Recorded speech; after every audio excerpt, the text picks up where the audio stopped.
السلام علیکم دوستو، کیسے آپ لوگ؟ رمضان کی آمد ہے اور رمضان جیسا پاکیزہ مہینہ، سبحان اللہ۔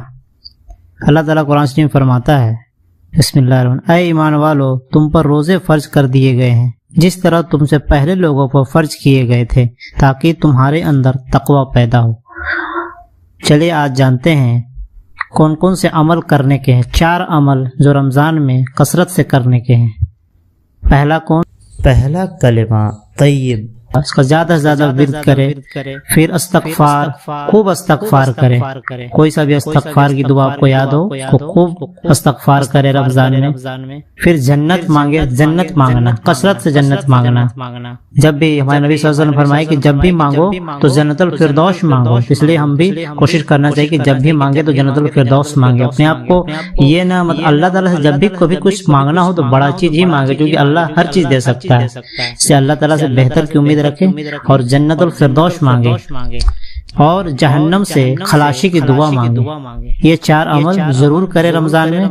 کلمہ طیب، استغفار، خوب استغفار، جنت مانگنا اور جہنم سے بچنے کی دعا زیادہ سے زیادہ کرنا۔ اور ان تینوں جو عشرے ہیں، رحمت کے عشرے، مغفرت کے عشرے اور جہنم سے بچنے کا عشرے ہے، اس کا بھی خصوصی اہتمام کرے اور خوب سے خوب اللہ تعالیٰ سے لو لگائیں، خوب سے خوب معافی مانگے اور خوب سے خوب جہنم سے بچنے کے اور جنت میں جانے کی خوب سے خوب دعا مانگے۔ اور ایک بھی عمل خالی نہ جانے پائے۔ اور نماز اگر ان دنوں میں آپ بعض جماعت نہیں پڑھ پاتے تھے تو رمضان میں ضرور پڑھے بعض بات نماز۔ رمضان میں آپ کو جیسے پتا ہوگا کہ ہر چیز کا درجہ اللہ تعالیٰ بہت بڑھا دیتے، 70 گنا سے بھی زیادہ بڑھا دیتے اللہ تعالیٰ۔ اور رمضان کے ایسے بہت سارے خصوصیات ہیں، آئیے میں کچھ خصوصیات آپ کے سامنے ذکر کرتا ہوں۔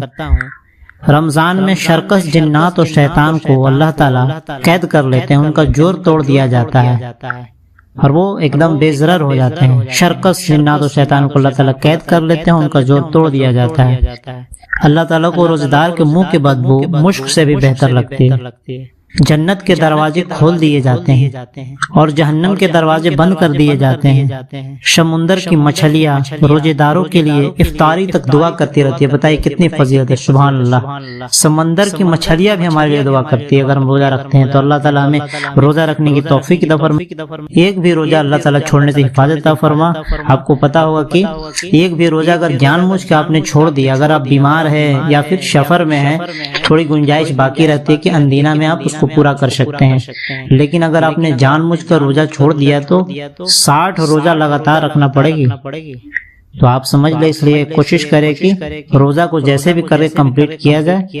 ایسا نہیں کہ آپ ایک دن مطلب کوئی بہت بڑا مسئلہ نہیں روزہ رکھنا، کوئی عجوبہ بات نہیں ہے۔ آپ ہمت کریں، حوصلہ کریں، آپ روزہ ضرور رکھیں اور کسی کا پرواہ نہ کر۔ ہوتا ہے کہ کئی گھروں میں ہوتا ہے اور کئی جگہ میں نے دیکھا ہے کہ جیسے کہ بچپن سے عادت نہیں ہوتی ہے تو ابھی عمر آ جاتا ہے، جس مان لے کہ 10 سال ہو گئے، 11-12 سال ہو گیا، تو اس ٹائم ماں باپ کا فرض بنتا ہے کہ بچوں کو تھوڑا تھوڑا ہمت دلا کے روزہ رکھوائے۔ لیکن ہوتا کیا ہے کہ ماں زیادہ پگھل جاتی ہے جلدی، تو بچے کو تھوڑا سا بھی تکلیف میں نہیں دیکھنا چاہتی ہے، تو بولتے ابھی رہنے دو، اگلے سال سے رکھ لینا، اگلے سال نہیں۔ ایسا نہیں کریں، جب بچے کو من ہے روزہ رکھنے کا تو اسے ضرور رکھنے کی ہمت بڑھائیں، پروتساہن دیں اور اس کو کافی ہمت دلائیں روزہ رکھنے، جو کہ یہ نیک عمل ہے۔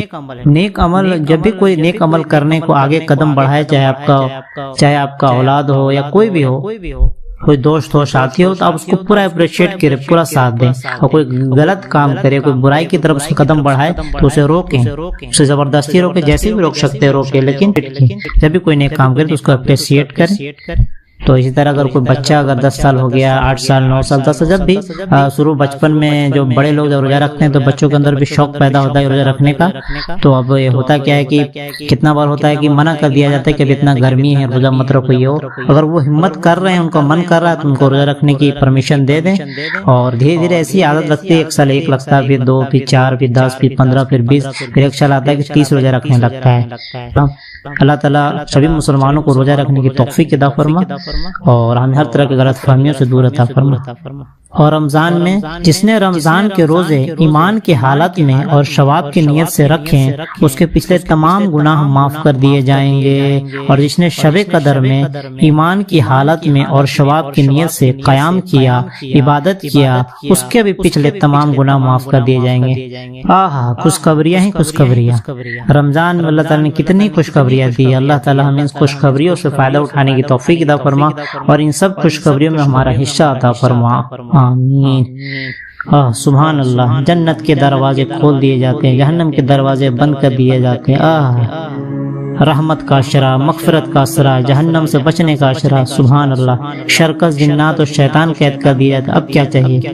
ایسے بھی آپ دیکھیں گے رمضان میں ایک الگ ہی روحانیت سا فیلنگ آتا ہے. پورے مہینے میں زیادہ زیادہ عبادت کرنے کا من کرتا ہے. اندینہ میں سال بھر میں جہاں 1-2 قرآن شریف ختم کرنا مشکل ہو جاتا ہے، رمضان میں 1, 2, 3 اور جو شوقین لوگ ہیں وہ تو اس کا کیا لمٹ ہے قرآن کا، 1, 2, 3, 4, 5, 6, 7, 8. سبحان اللہ.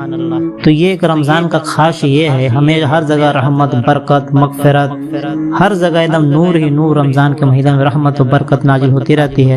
تو ہمیں اس مہینے سے فائدہ اٹھانے کی توفیق عطا فرما اور جو 4 عملوں سے ضرور کرنے کی توفیق. کلمہ طیب کا ورد کثرت سے، استغفار خوب کثرت سے، جنت مانگنا کثرت سے، جنت الفردوس، جہنم سے خلاصی کی دعا، جہنم سے بچنے کی دعا زیادہ سے زیادہ مانگنا. اس طرح سے انشاءاللہ امید ہے کہ اللہ تعالی ہمیں تمام جتنے بھی عمل بتائے گئے اس کو کرنے کی توفیق عطا فرما اور رمضان کے روزے ایمان کی حالت میں اور ثواب کی نیت سے رکھنے کی توفیق عطا فرما. اور شب قدر جو آئے گی آخری جو عصر میں جو پاک جو طاقتیں ہوتی ہے 5، اس کو بھی پورے اچھے طریقے سے بنا دماغ لگائے 5 رات میں جگنا. چونکہ ہوتا کیا ہے کہ کتنا بار لوگ 27ویں کو ہی مان لیتے ہیں، لیکن ایسا نہیں کہ آپ 5 رات میں جگے بنا دماغ لگائے. چونکہ یہ سال میں بس 5 ہی رات ہے یہ طاق، اس میں کون سا رات ہو جائے بھائی جو 1000 مہینے سے بہتر ہو. سبحان اللہ. جس کو مل جائے تو واہرے نیارے ہو گئے اس کے. تو جس نے شب قدر میں ایمان کی حالت میں اور ثواب کی نیت سے قیام کیا اس کے بھی پچھلے تمام گناہ معاف کر دیے جائیں گے. بے شک اللہ بہت معاف کرنے والا ہے. اللہ تعالی ہمیں ان سب باتوں پر عمل کرنے کی توفیق عطا فرما. آمین.